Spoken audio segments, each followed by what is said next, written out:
everyone! For today's video, heto, gagawa na naman tayo ng hairstyle.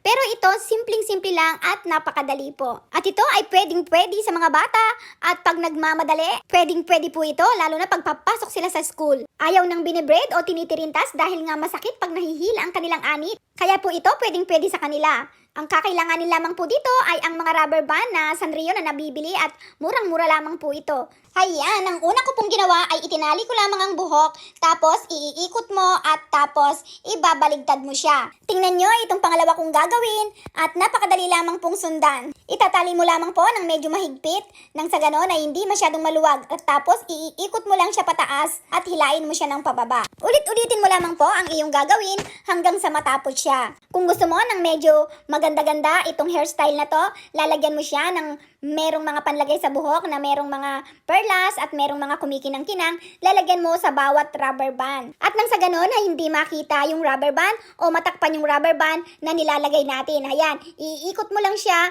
at uulitin mo na naman siya hanggang sa matapos siya. Napakaganda po nito. Pwede rin po ito sa pang-okasyon, pwede rin po ito sa mga dalaga at lalong-lalo na po pwede po ito sa mga bata na nag-aaral. Napakaganda po ito sa mga bata para hindi sumasabog ang kanilang buhok at napupunta sa mukha. At syempre, very neat silang tingnan. At pag nagsusulat sila sa kanilang mga desk, at least hindi pumupunta sa kanilang mukha yung kanilang buhok. Kailangan ngayon pa lang magpa-practice na tayo kung ano ang pwedeng mga hairstyle o kung anong pwedeng gawin sa mga buhok ng ating mga anak na pumapasok sa school. Syempre, tuwing umaga, aayusan natin ang ating mga anak. Pinupolbohan, binibihisan, inaayos ang mga buhok.